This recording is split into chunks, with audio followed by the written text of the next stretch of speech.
What is up, guys, and welcome back to another hot takes video. This is where you guys tell me your hottest takes. I react to you and tell you if I agree or disagree with you and give you some other thoughts and opinions on it. Without further ado, let's get right to the first one, which is from Zack, and he says, despite all memeing and shit with Hook, Hook is legitimately a potential star in the making. He's got the in-ring ability from what we saw, he has the look, and if he can't talk on the mic, he can always be paired with his dad, Taz. And yes, I have to admit that I agree with this hot take because I am fortunately a hooker. I've been a hooker for a while now. I thought the Hook meme was one of the funniest things ever, and when I would go to AEW shows, I would literally chant for this guy Hook. Like, that is how serious this meme was. But the fact that he came in and showed us that he can do that in the ring and do some of the craziest things and actually look like a professional wrestler, that made my jaw drop. And I do agree that I think he can be a star in the future, especially if you pair him up with his dad, which I don't know about his promo skills, but that would be a sick duo with Taz hyping up his son and putting him in positions to win. I like the idea of it. I'm gonna agree with you, Zack. Speaking of Hook, let's keep it going with the leader's YouTube, and he says that we need Hook to have good storylines with CM Punk, Jon Moxley, Adam Page, or with his coach Cody Rhodes. It will be great. And now you guys are getting a little too intense there. You see, we know Hook has potential, but you cannot have this guy featured in the storylines with these top names because those top names cannot afford losses, and you can't have Hook lose either. So it's just a bad idea. Don't get too carried away. Let Hook develop with these smaller guys like Jungle Boy, Sammy Guevara, Miro, and people like that. They don't necessarily have to put Hook in a position where he's fighting against the top draws of AEW. Ethan says that with how WWE is looking and their motivation to keep hiring young talent, I think MJF will be their next top acquisition in 2024, and he will end up having classic feuds and promos against the likes of John Cena, LA Knight, and of course, The Miz.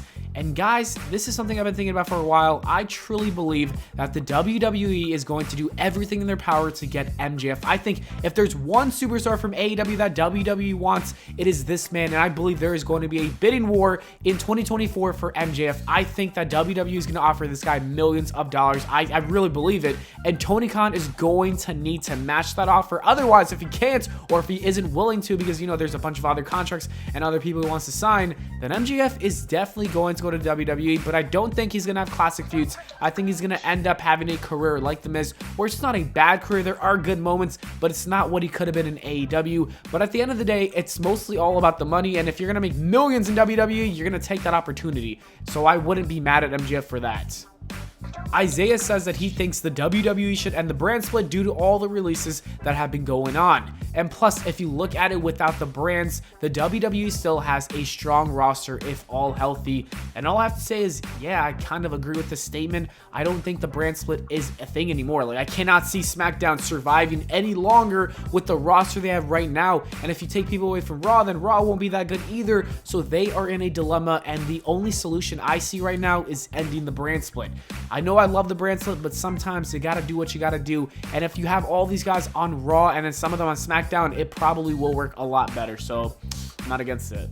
Almighty says that 2015 is one of WWE's most underrated years. You had WrestleMania 31 and John Cena's US Open Challenge, which was great.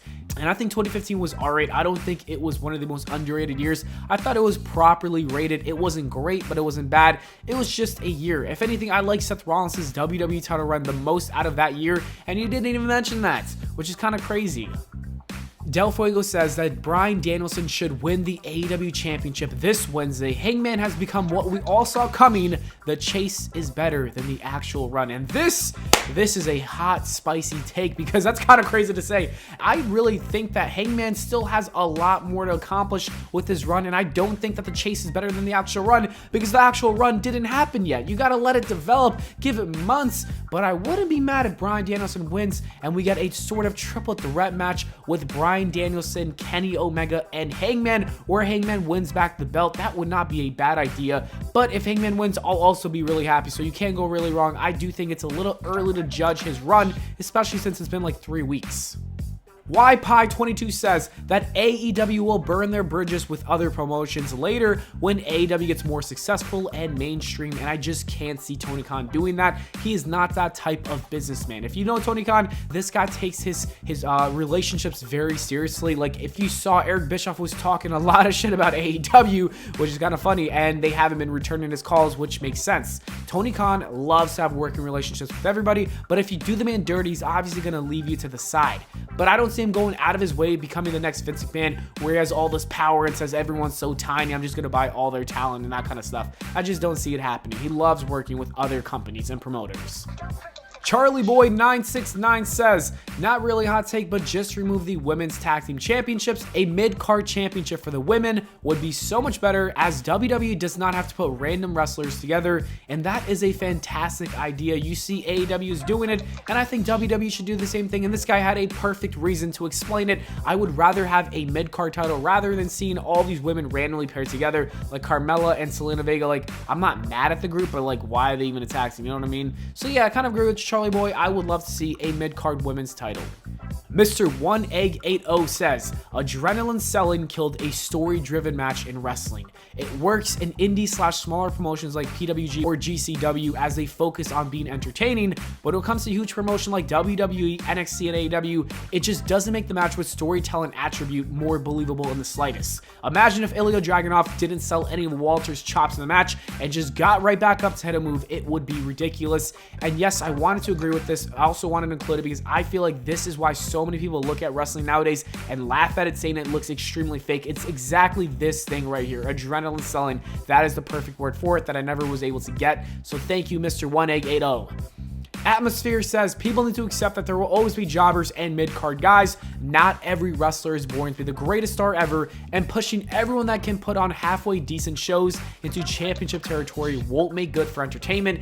And while I do agree with you, I do think that a big problem with the WWE is that you literally have like 5 stars in the world championship picture, and there's not many other guys who will reach that. Like, WWE had Keith Lee, Karrion Kross, Bray Wyatt, and Braun Strowman, 4 big names that were world championship material, and they're releasing them.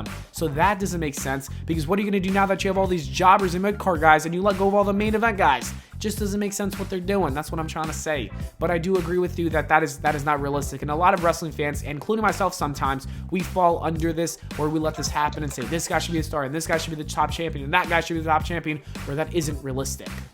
John says that the WWE Day 1 pay-per-view is actually kind of a good idea by Nick Khan, and if you don't know, Nick Khan is actually the one who came up with the idea, and the reason behind it is actually really smart. He wants families and all these kind of people who watch WWE to go out during the holidays, specifically New Year's, and watch wrestling. This was a big thing during the 80s, and it makes a lot of sense, and if it works well, especially since they're building the card to be really good, this could be a success, and I can see Day 1 being a big pay-per-view in the future, so we will have to wait and see. But Nick Khan, I'm not gonna lie, I'll give you credit where credit is due. That is a pretty good idea. And the last hot take comes from Madher, and they say that Randy Orton should be the one to beat Ric Flair's record and be the 17-time world champ. He deserves it. Randy is genuinely the best. I just can't agree with this, because I'm a John Cena fanboy, and if there's one person who I want to see break that record, it is John Cena. So I'm sorry, Madher, I cannot agree with you. John Cena's got to be the one to do it.